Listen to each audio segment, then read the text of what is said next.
Here's now a little tutorial on the new PPG multicut in version 2.0 of PPG. If you know multicut already, you have worked with it and you understand the idea behind it. So let me quickly recap it and you will see already the first differences. I have a polygon plane here that is subdivided into 4 smaller polygons. And I have already used a new node in version 2.0, which is called set face ID tags to label these faces here with their ID. So, and a prefix. So the prefix in this case is just an F for face. And then we have F0, 1, 2, and 3. So these are the faces that come straight from the polygon plane. So there's no PPG involved so far. And then we have the multicut node here, which is disabled at the moment. And as soon as I enable it, you see that it cuts this whole thing very much like you would expect it. You know, when there are polygons with different lengths, then it stretches the whole thing a little bit. And we can even go and, pick one of these edges here and move them around. And you see how it re-subdivides itself if the length becomes different. And we see one important thing here. So the red arrows signal where the selected edge is here.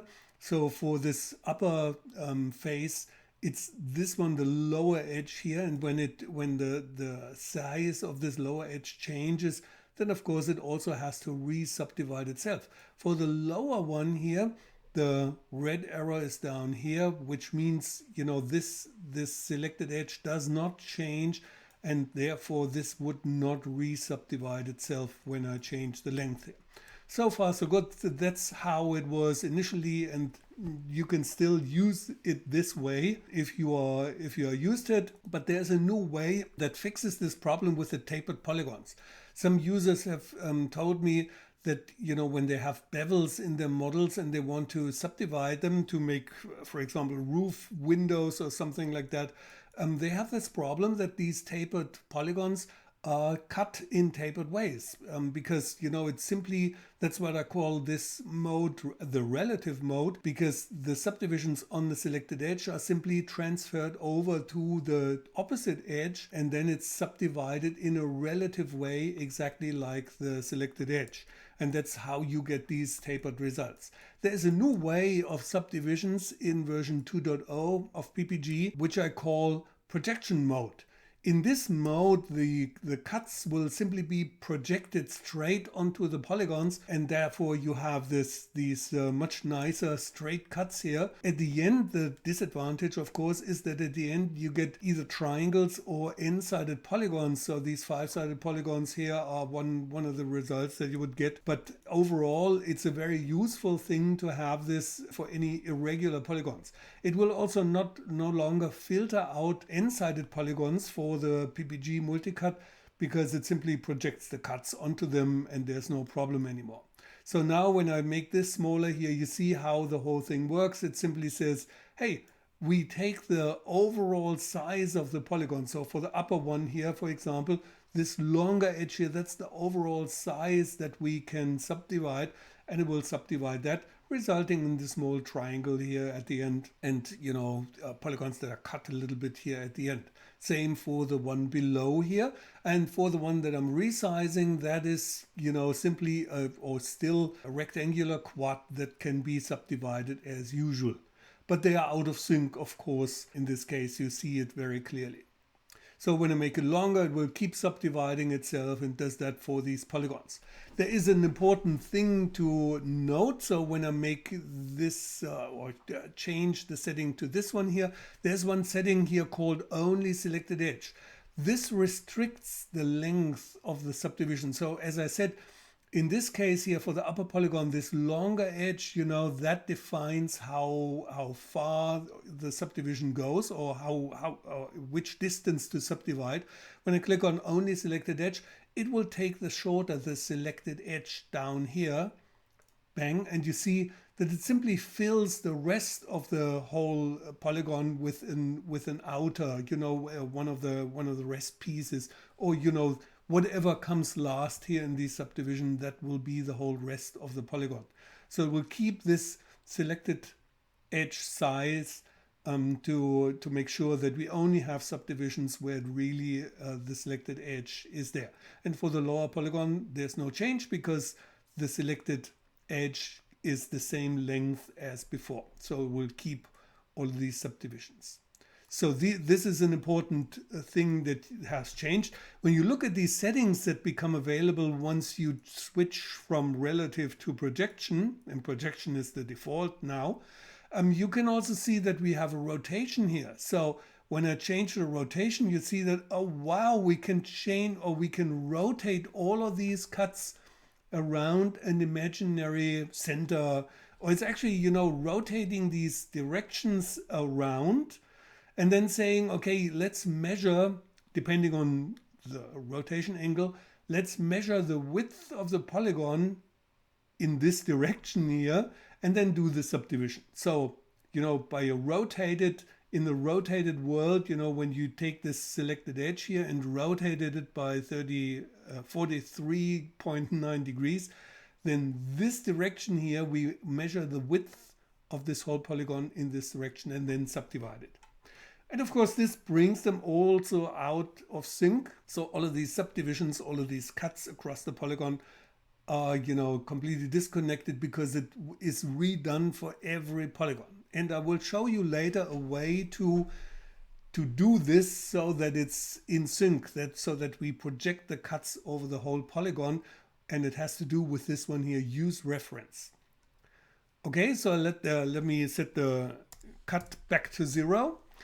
So you see, these are the options very much like before, except that we have this nice projection cut here that, you know, keeps the cut straight and that instead of tapering them. And there's also different ways. So what has been, or what's still the same is the mode here. So we have double side, which means we have an outer piece at the beginning and at the end. We can half side it, so make a smaller size of the beginning and the end. And we can also start and have no sides at all. So these options are the same as in version 1.0. And then we have this flexible menu, which was just a choice between inner and outer. So one of the few needed to be flexible. So let me do that again here. And you see that the inner one, the inner part here is the flexible part. You can see that here very well because here it has to cover a large distance until there's enough space for a new bang subdivision and a new subdivision and so on. So the inner pieces are flexible in size and the outer pieces will keep their size, which is exactly 1 unit. And when you look at the grid down here, we really have 1 unit for the outer and 2 units for the inner. 1 unit outer, 2 units for the inner. I set the size of the polygon plane to be exactly enough units so that we can that it aligns with the grid, just to make sure that you see this is really real world units that you are setting here. So if you need windows that always keep the same size, you say, okay, I'm taking the inner size, set the size exactly and say now the outer should be flexible because I want the inner to keep its size. So now the outer is flexible and you see the inner keeps its size and will always be the same. That is very good for instances for the inner part here where you don't want any stretching to happen. But there are also 2 new modes. Both to be flexible works now. That's very cool. So now both elements will now try to be flexible and to adjust to the size of the whole polygon. And match, you know, as soon as there's a possibility to subdivide it, they will do that. And there's also an option called none. So now none of these elements is flexible and I just, you know, have to be flexible at the very end of it. You see here that the outer is very flexible until there is space for a new subdivision and we can, you know, start with a new outer and bang, here's a new subdivision.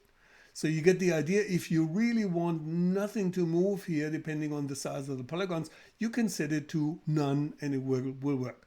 These modes, which is surprising, also work in relative mode, but you see there's all kinds of weird things happening, especially because, you know, the one down here is subdivided in a completely different completely different way, because it keeps subdividing this long polygon here, this long selected edge, where this one here, the top one, has a shorter selected edge, and it keeps, changing the number of subdivisions. But in general, it's going to be the same result on one polygon, will be the same result as the projection mode. But as I said, rotation will be a problem because they are all out of sync as soon as I do that. No matter what you set here, flexible both, so has no effect, or not the effect that it synchronizes somehow.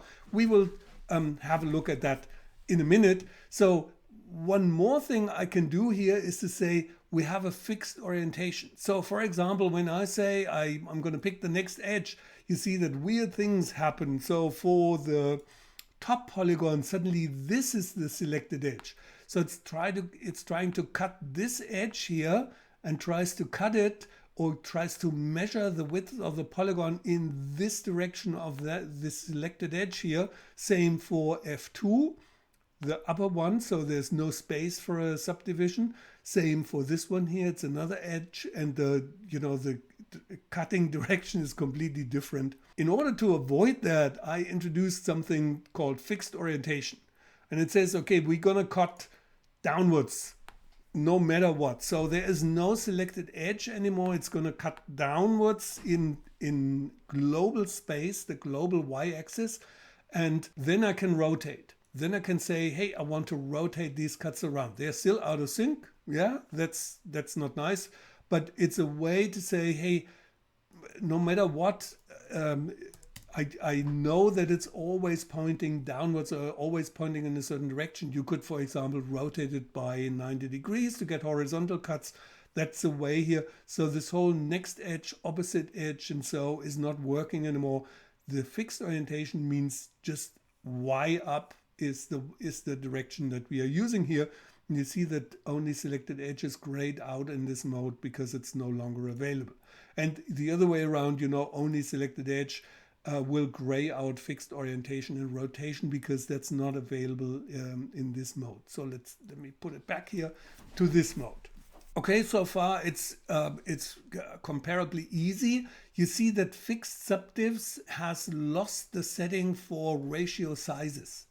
Ratio sizes meant, hey, I have fixed number of subdivision, 1 for example, and currently the outer one has a fixed size and the inner one is flexible. So I can move the inner one all the way, and it says, hey, that's flexible, and I can even squeeze it down less than its minimum size, and it will allow me to do that. Same, when I have a number of subdivisions, but you see, the inner ones can be squeezed because they are the flexible ones here. To this ratio sizes was actually the mode both be flexible. So now we always have a ratio of 2 to 1, 2 to 1. The inner ones are 2, the outer ones are 1. They keep this ratio forever. You can stretch them and squeeze them. They keep this ratio and just keep the fixed number of subdivisions here. That's a little bit of the change, though, that's where this both flexible came from the ratios. And this thing allows me to do things like saying, hey, I want to subdivide this polygon, let's say, into quarters. So I simply say, I set the ratios at the same amount, then say fixed number of subdivisions, and that's a 3 then, or no, a 2 then. Yeah, it's a 2. It's a 2. And here we say it's not double-sided, it's only the start side. And then we simply change the outcome to say, hey, this is now just quarters. Look, it's flexible, but it always subdivides the thing into 4 equal parts. And now I can do something with these subparts here because they always have the same length. That was a problem with the previous version, that you could not achieve that because there was no option to set both elements flexible. Now that it's possible, they always have the same size because they are both flexible. That's important to know, or important to remember. Oh, there is a way to do this in this world here. So let's undo that until we are back. Okay, so now comes something that's that's a really important part of this whole process here. I had a problem, or let me set it up first for you.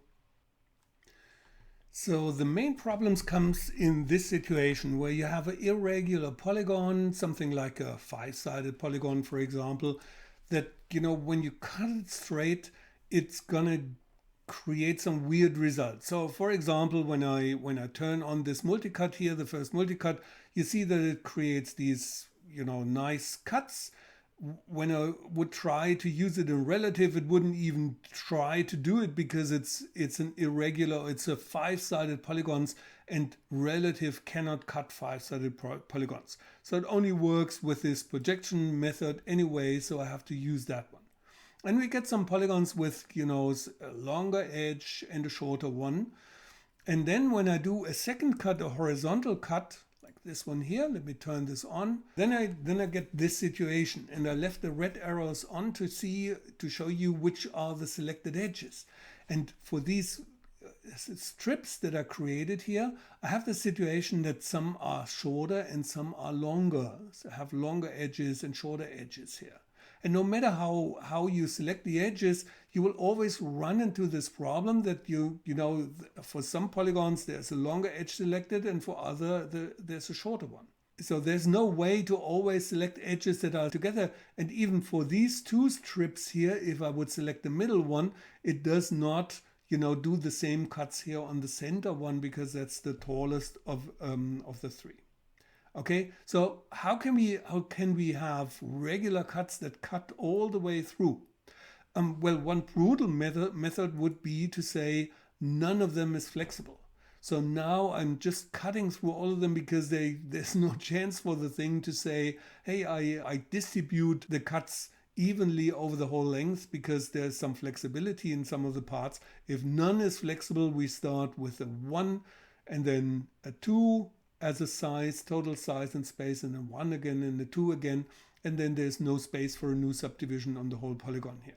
That's the brutal method. That's not always working, especially if you try to rotate the whole thing around, because you see now it messes up my complete subdivision here because nothing is flexible. So that's not a way. So let's reset this one here and turn onto this one here, the reference, and I've already filled it out. So let's go back and say, as a reference for the size of the whole thing, I don't want to use the selected edge here. I want to use the selected edge of the whole polygon. You know, I want to measure the whole polygon, the whole underlying structure, as a reference for the size. And that is exactly what we are doing here now. So I say, in this first node here, set face ID. So let me turn off the multicuts so that you see what I'm doing here. So turn this off and turn this off. So this node here, set face ID tags, what it does is to take all the polygons that are selected, in this case everything, it's just one polygon here, and label them with a prefix if one is given, and their face ID. In this case, it's just 0. If I had another one, it would be called XYZ1. If I had another one, XYZ2, and so on, you get the idea. And then I can say, store this as a reference. Now, this information about this polygon and potentially other polygons that are cut by the multicuts here are stored in the node, in the object, are stored in the object as information of the size. Basically, all of the points of the polygon are stored in this, in this object as another information and carried along until they are used. So this label XYZ0 can then be used by all the children of XYZ0. But that means also, when I turn this on now, I need to tell this thing, hey, inherit the source text. So now XYZ0, these are the children of XYZ0, and they can use XYZ0 as a reference. And then I do this again here. So I do the multicut again, inner and outer, and I again inherit the source text. And you see now we have XYZ0 inner and XYZ0 outer. Let me turn off the red arrows, because what I do now is to tell the system, hey, I want you to use this thing as a reference, XYZ. So all I need to type in is the prefix that I gave. And I can actually give several prefixes. So whenever it finds in the name of the child, you know, and this kind of prefix of a parent, forget the 0 here, so it will say, okay, it's XYZ0, so we take the XYZ0 from the object and use this as a reference. So as soon as I hit enter on this one here, you see that they all line up beautifully, and now it's cut in the direction of the global parent, right? The global parent now defines how tall the whole thing is, not this short edge of the strip here on the side. And even better, when I start to rotate, this rotation now functions for the whole parent. It's of course only the last one here, the last rotation, the horizontal rotation, but you know, this is the cut that comes last. And this is, you know, this is according to my reference object. So I could set it like this one, for example. It's all properly labeled. We all have the inner outer labels here properly from my multicut, and it works perfectly. It's a little bit complicated to understand. What you can do with this is also make a projection. You know, say instead of an underlying reference that we have here, I'm going to use a free-floating polygon to as a reference. So I totally project onto this thing here, and then you can use that as a reference. So let me show you how this works. So the setup that I have right now is this for this projection. The polygon that you see here as a rectangle, that's just a polygon plane with no subdivision that I use to position my cuts. And that is polyplane shape 3 here in my graph. I then use this node set face ID tags to label this polygon, the selected one here, to label it with XYZ and to store it as a reference. As I said, it could be several ones, but this one now has the name XYZ0 because it's the one and only polygon that we have here. And that's what face ID tags would do. Simply, you know, add the number of the polygon to the prefix, and that's it. So I store this as a reference. Whenever later we mention this name XYZ, it's going to look for a parent name for these subdivisions or for anything that's subdivided, to say, okay, this is one of my children, so I'm gonna use this outer frame here as a reference. So the original one, the house shape that we want to subdivide, that's this one here, polyplane shape 2. I give it a new face tag, and you see that I'm cheeky and I already say, this is XYZ0's child, and it's called F. So XYZ0 underscore F says, this is a child of this outer polygon here, and then I merge these two polygon streams here with a simple merge geometry.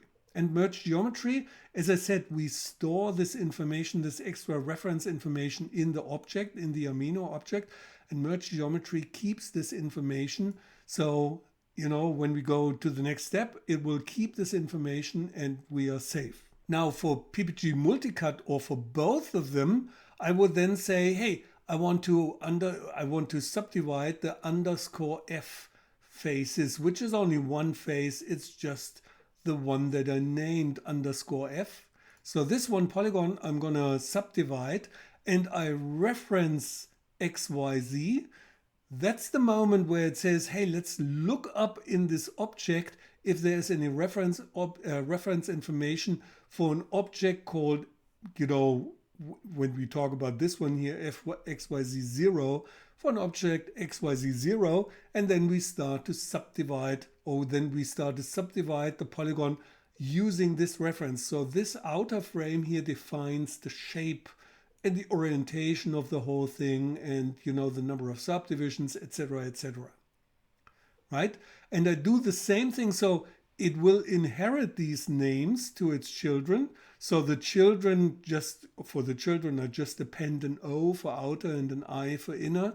And then the second multicut just references this underscore O and underscore I, and also says, hey, I want to use the reference still this outer frame here and want to subdivide this object using this reference. That's why they both are rotating here.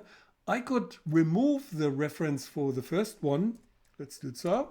And you see the first one has straight subdivisions because there was no mention of a reference object. So it simply subdivides it, but it keeps inheriting these names. And that's the important part. So you need to carry this parent name around to be able to reference something later. So in all cases, that's a very cool method to say I want to project something onto my geometry and cut right through, all the way through, to assign colors, different materials, or maybe, to create any kind of arbitrary geometry. That is the use reference case that we had here. Normally you would not touch this thing, just leave it empty. And also if you reference something that is not there, it wouldn't do anything. So it would not use this reference at all. The setup is sometimes a little bit clumsy until you really make it. But when you try it a few times, this is what it's looking for. It's looking for something called XYZ and an underscore. The underscore is important because that is whenever you inherit the source tag, it would insert an underscore. So it's searching for XYZ something and an underscore. So the name of the object needs to be something like this here, and then this reference would work in your case. So this was it. This was the introduction to PPG 2.0, the multicut. There were a few changes here. Also, I changed many of these attributes here. For example, under fixed subdivs, the ratio sizes is gone, and that's why this thing is going to appear red in your existing graphs. So in general, I would say PPG 2.0 is not compatible with 1.0. So you have so many red nodes in there that I would say just build it from scratch. With the new nodes, you have a lot of chances to make it faster and easier.